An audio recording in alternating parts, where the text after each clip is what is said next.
Tisztelt Hölgyeim és Uraim, kedves vendégeink! Sok szeretettel köszöntöm Önöket a 14. adventi kézműves és mesevásáron. Hamarosan következik a Szent Bertalan harangtorony ünnepélyes átadása. Ennek kapcsán megkérem Péter Fiatillát, Pécs polgármesterét, valamint Felföldi László pécsi megyés püspököt, hogy fáradjanak a színpadra, és elsőként hallgassuk meg polgármester úr köszöntőjét.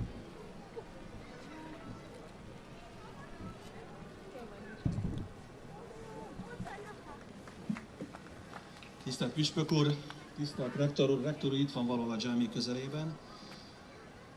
Kedves ünneplő pécsiek, nagyon nagy öröm a mai számomra, hogy ezen a most már besötétedett, de ragyogó napon együtt adhatjuk át a dzsámi mellett felújított harangtornyot.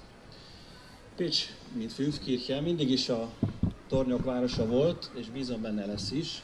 Elég, ha csak a pécsi székesegyház, vagy akár a tévétorony, vagy a mögöttünk, velem szembe lévő városháza tornyára gondolni.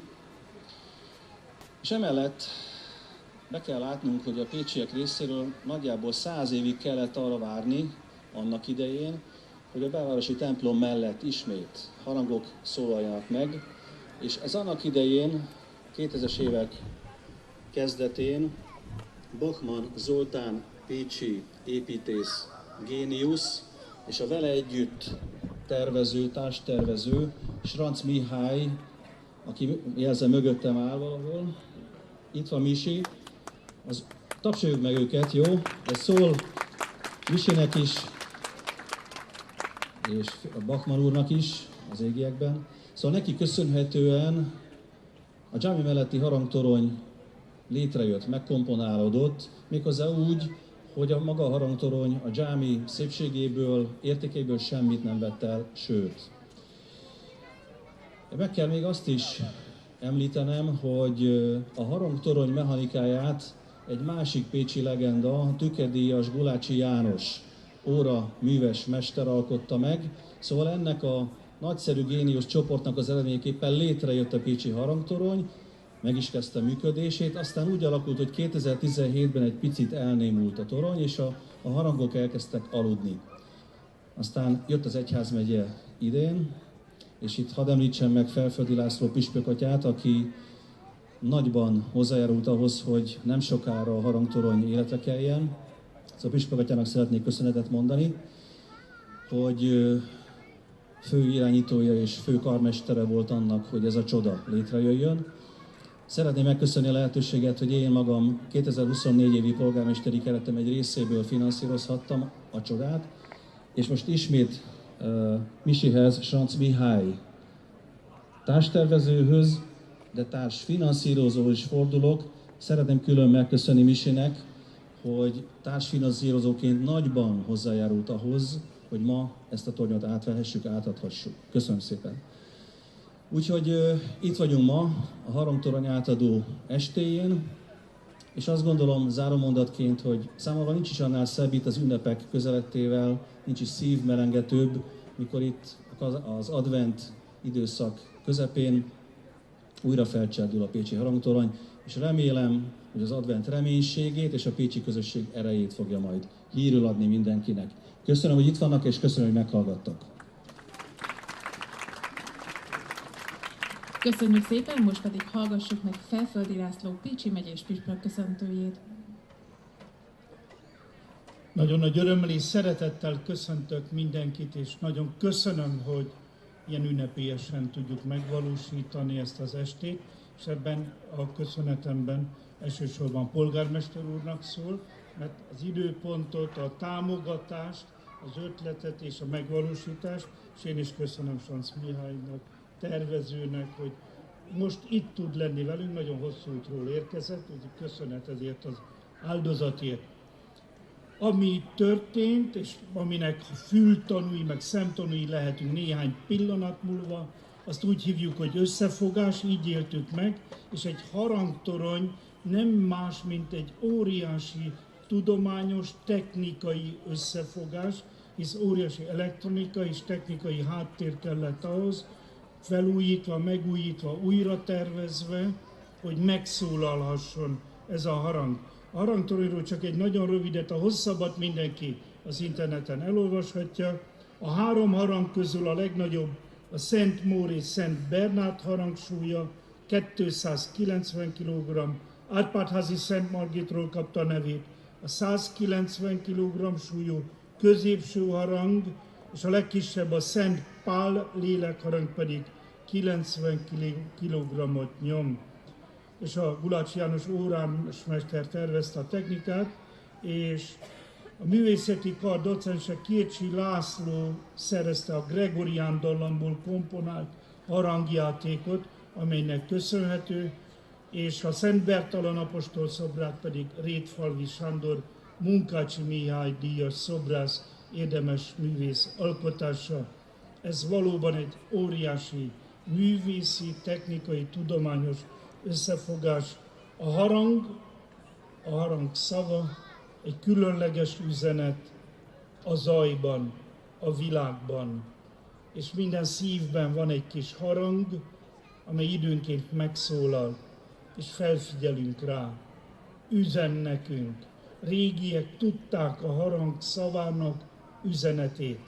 Merjük újra felfedezni, most, amikor hálát adunk ezért a harangtoronyért, hogy a szívünk harangja, főleg most adventben, karácsonyban, amikor megszólal, akkor ott van a mellettünk élőnek, a saját életünknek, és elsősorban Istennek az üzenete.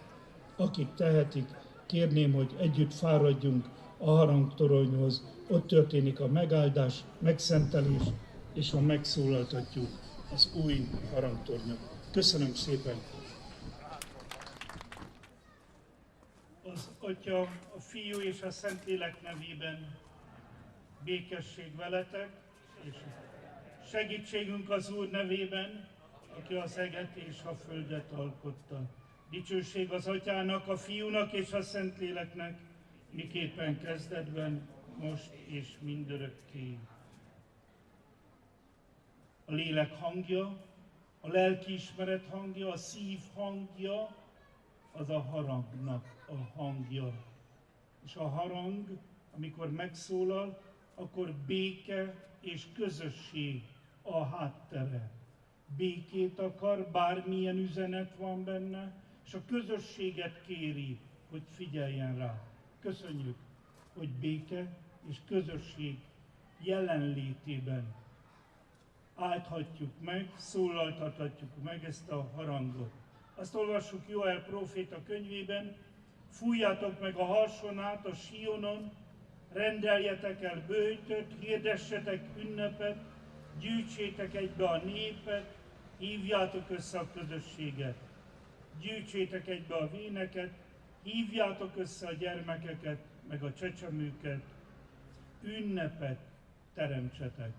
Ennek az ünnepnek vagyunk részesei, és egy óriási ünnepre készülünk, ennek a harangoknak a hangjával, szavával, békét, közösséget, hirdető dallamával. Azt kívánjuk, hogy mindenki ebben az adventben és az előttünk álló karácsonyban, és családjának, közösségének életében igazi békét, igazi közösséget találjon.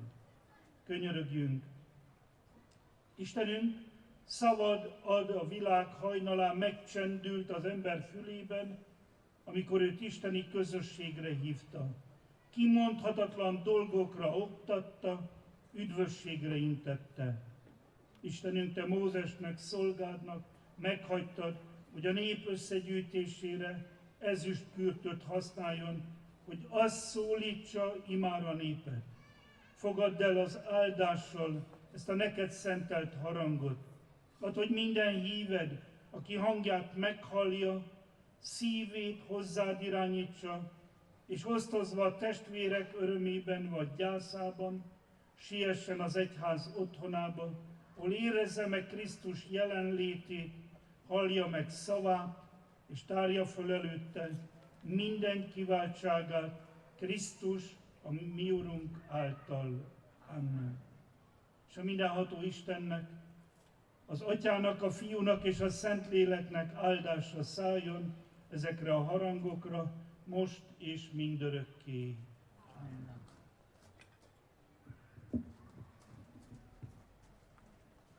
Az Atyának, a Fiúnak és a Szentléleknek nevében.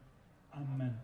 És most imádkozzunk együtt, hogy a mi Urunk Jézus Krisztus tanított minket imádkozni, amely imádság a békének, a közösségnek, a szeretetünknek a legnagyobb forrása.